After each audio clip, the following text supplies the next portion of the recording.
I'd just like to start by thanking everybody for having me out here. I'm a current graduate student at North Carolina State University. And this is my first time speaking at a NASGA event, so thank you again for the opportunity here. And I'm here to talk about something I'm really passionate about, which is a major growing sector of our industry, which is going to be the soilless strawberry production. So just to get started, as all of you know, traditional production by far takes the cake with the majorly way strawberries are going to be produced. When we look at strawberries, this is our most sold small fruit globally. With China and the United States are going to be our major producers of this. When we think of the United States, our production period typically is going to be 6 months between January through June, but again, there is some variance with that, which can go into the summer and some cooler climates. And again, most of you might be farmers, so this is kind of self-explanatory, but all of you have to be very careful with cultivar selectment, weed disease control, insect control, frost protection, as well as just knowing what your desired market's going to be. So when we look at the news right now, we see a lot of the cons of strawberry production, and there is a lot of good with traditional production, but just by a quick Google search, this is really what they highlight right now. This was all from 2023, and this ranges from flooding to droughts to fungal issues with fruit. And on top of all that, we struggle with labor too. So some of our fruit's just left in the field to rot because we can't harvest it.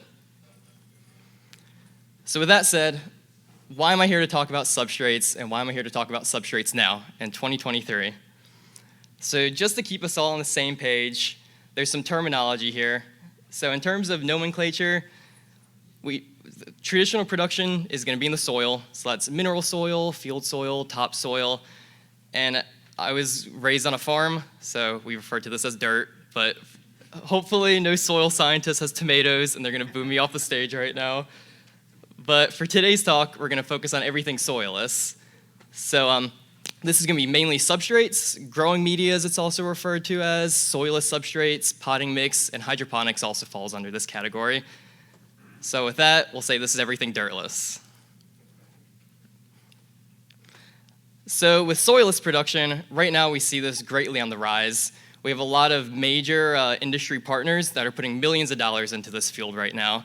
The United States is going through an exponential expansion of this, but we've seen Japan and Europe expand into this area for the past 1 or 2 decades. But this is just highlighting a few people that have really been pushing into it. And this is mainly due to a lot of the benefits we see with soilless production. So we think of the physical substrate. It's going to supply a high porosity, and it also has a high drainage compared to soil. It's very lightweight. It's going to be more easily managed, so we have the ability to alter the pH and the EC levels much faster than in the soil.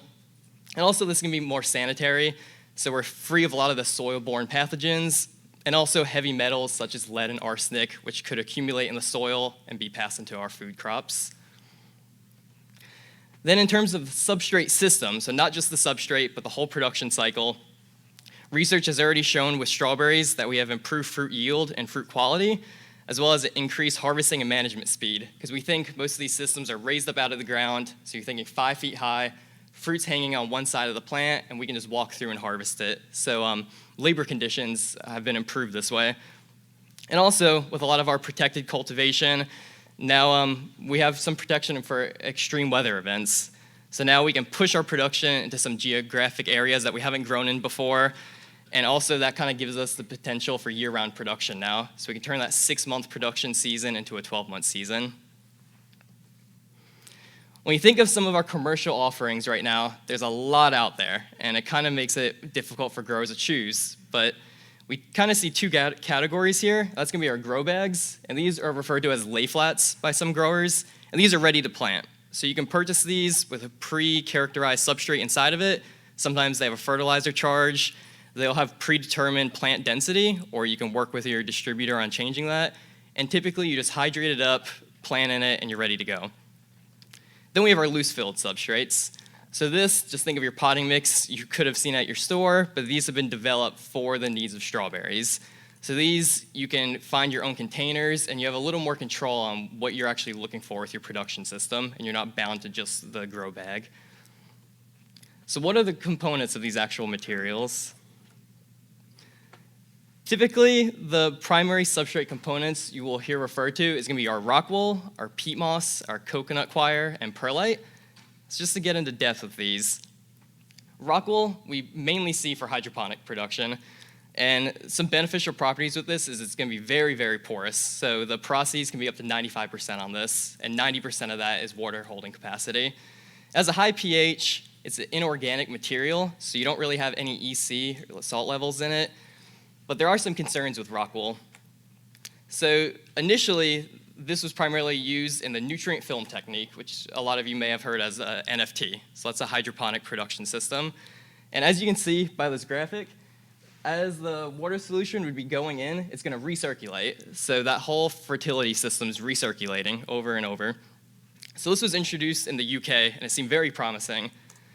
In 1981, El Santo was released, and this was heavily planted in this hydroponic system. It was new and innovative, so a lot of growers wanted to see how this would operate. However, it turns out that Phytophthora was fairly susceptible, or El Santo was fairly susceptible to Phytophthora. So as we can see, when one plant was infected, really quickly that pathogen would spread to all of these plants, and you would lose your whole system. So due to that, commercial substrate culture had a really big push, so we saw a fairly big decline in rock wool and a lot with peat and coconut. Getting into peat moss, not just for food crops, but primarily for ornamentals, horticulture has been very, very, very reliant on peat moss for over 100 years now. We have Canadian and European suppliers for this material, and a lot of the beneficial properties with this is going to be in the porosity of it. It's very high. Has a low pH, so if your irrigation water tends to be a little more basic, it's going to combat that and be able to bring it down. Has a low EC, high cation exchange, and a high pH buffering capacity. The major concerns we see with peat is going to be a lot of our environmental issues. If you do, again, a quick Google search on peat moss, we see a lot of negatives. This was an article that my professor was a part of that was by the New York Times just several months ago. And as you can see, it says why gardeners should stop using peat. And I have to say, peat moss really cannot be fully replaced. It's just been so reliant on for years, but we're trying to gear more towards just alternatives to it and ways we can bring that ratio of peat moss down. So getting into coconut coir, this is going to be produced from the shell and the husk of the coconut. As we can see, this is coconut pith. This is going to be coconut husk, which can be used as an alternative to perlite. So it's going to be larger particle sizes, allowing for more drainage. This is primarily produced in Sri Lanka and India. And beneficial properties here, again, has a high cation exchange capacity. It's very hydrophilic, so it comes as these very dense, dry bricks. It can absorb up to 10 times its weight in water and just wants to really absorb water, so really high water holding capacities.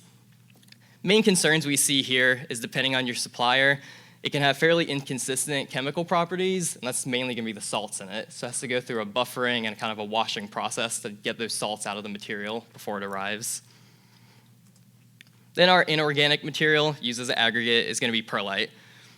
This mainly is just used for aeration in your materials. As we know, just by past research, strawberries really need aeration in that root zone, so addition of perlite's allowing for that.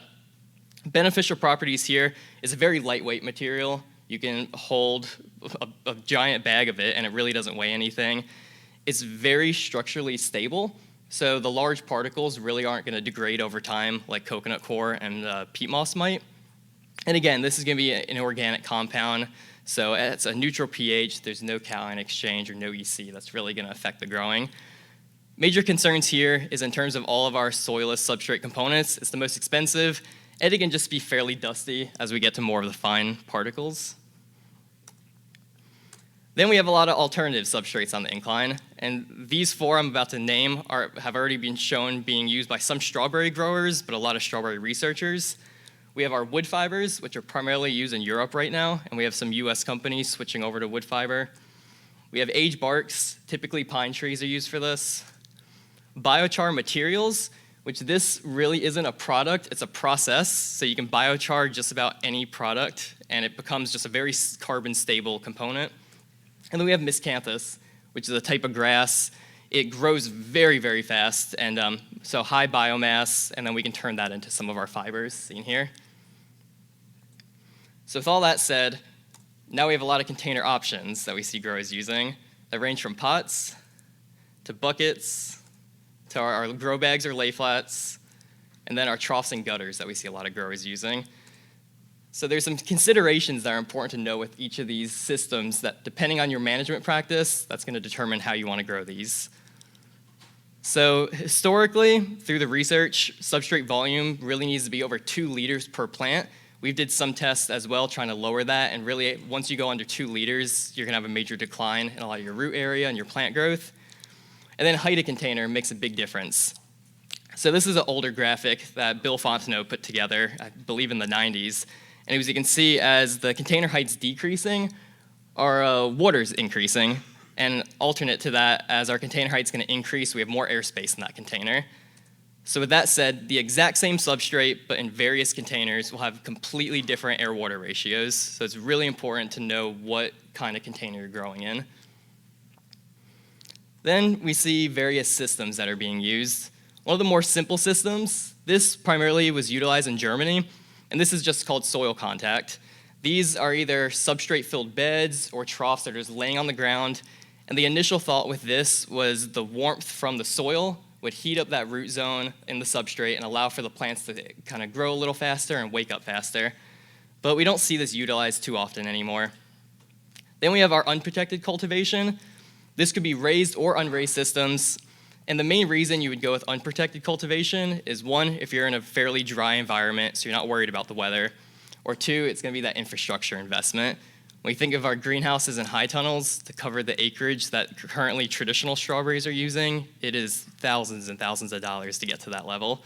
So we can see here, it almost appears like a vineyard, but the plants are raised up out of the ground on a trellis, and that's just a large field of them. Most typically utilized is our raised tabletop systems, and these can be in high tunnels, greenhouses, or our most advanced systems going to be CEA, which is Controlled Environment Agriculture. And these you may have referred to as vertical farms, plant factories, but we see a large push in these right now because you don't need any sunlight or land really. We see these a lot in like cities being developed and warehouses and everything, but every single feature has to be controlled in this. So your lighting, your CO2 injections, so those take more of an advanced grower to kind of dial that in. When we look at trends in our research right now, we can trace this back to the 80s. We see in 2022, we have an exponential rise of anything soilless substrate with strawberries. But we have these various peaks in the early 90s, 1995, 2000. So we're able to track down some of the current trends that were going on during that time. Pre-1990, we can see El Santo was released, the gutter system was developed, as well as the bucket system. And also in 1995, we finally had the development of strawberry tray plants. Then, as well, jumping ahead to 2005, that was the first talk of methyl bromide being banned, so some growers are worried about how they're going to continue to grow in their field. So that pushed a lead in research with soilless substrate. And also, from about 2015 or so, we see a large rise in controlled environment agriculture facilities, and that has gave us a huge push in research right now. And I have a question mark there because no one's really sure why that push is happening, but it's just we have a huge push for strawberries right now. A lot of our growers started with lettuce, and now they're all converting. Looking at just a few research initiatives, already in 2023, we have over 200 publications involving soilless substrate production. As illustrated here, we can see the developments are not just if soilless substrates are feasible, but it's really dialing in the production. So now we're kind of past just components, but we're getting into the economics of it, additives to it, economics of it, and more. Going into my research, I'm working with the Horticultural Substrates Lab under Dr. Brian Jackson. And one area we're focusing on is container height and container volume, as well as we can track root growth through a non-destructive measure through this device that was developed called the Mini Horizotron. So we can actually track this daily and see how the roots are developing in different substrate materials. Then substrate stratification. And what this is we're essentially layering various components or particle sizes to change the water properties of a substrate, as well as we can actually reduce the cost of our substrate. Because when we think of a compound like wood fiber, it's typically 20% to 50% less expensive than our peat and our perlite. So if we can layer that bottom container with a material like that, we can really cut our costs down. Also, we focus on alternative substrates, which is mainly wood products from wood fibers that are produced in various different ways, as well as our pine barks. And then also container modeling. And essentially what this is we can predict the air-water relationships with different container geometries.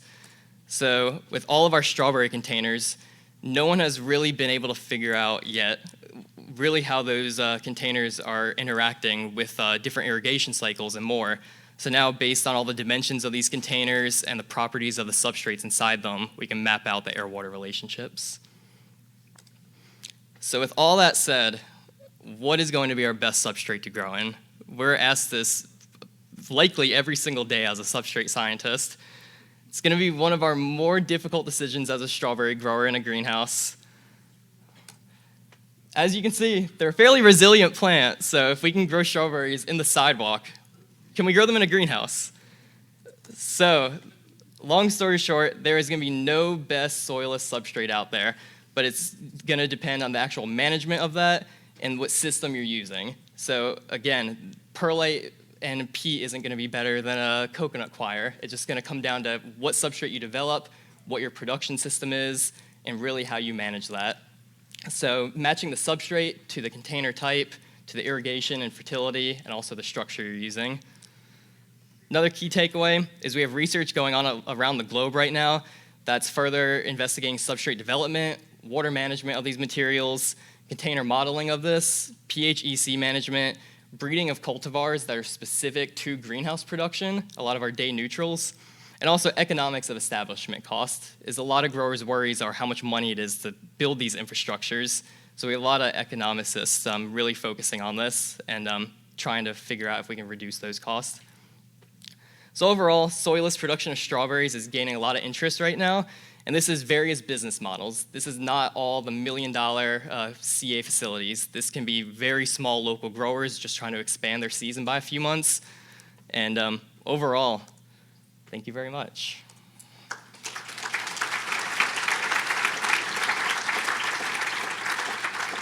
And I'm free for any questions. One question. Yep. Do you grind your coconut core? So we can, us personally as a lab, we don't grind it, but you can buy various particle sizes, and we do a lot of blending. So you really won't see too many growers just want to grow in coconut pith. A lot of new growers are trying to incorporate that coconut husk to it to allow for some more aeration. It's just to have a kind of different particle size distribution. Have you found a certain size that's working best so far? It's going to depend more on how much you want to irrigate. So if you want more control over that system and really want to do micro irrigations, you're going to increase your particle size and have more of those coconut chunks. But if you want to irrigate less, it's going to be more of the coconut pith. Thank you, everybody.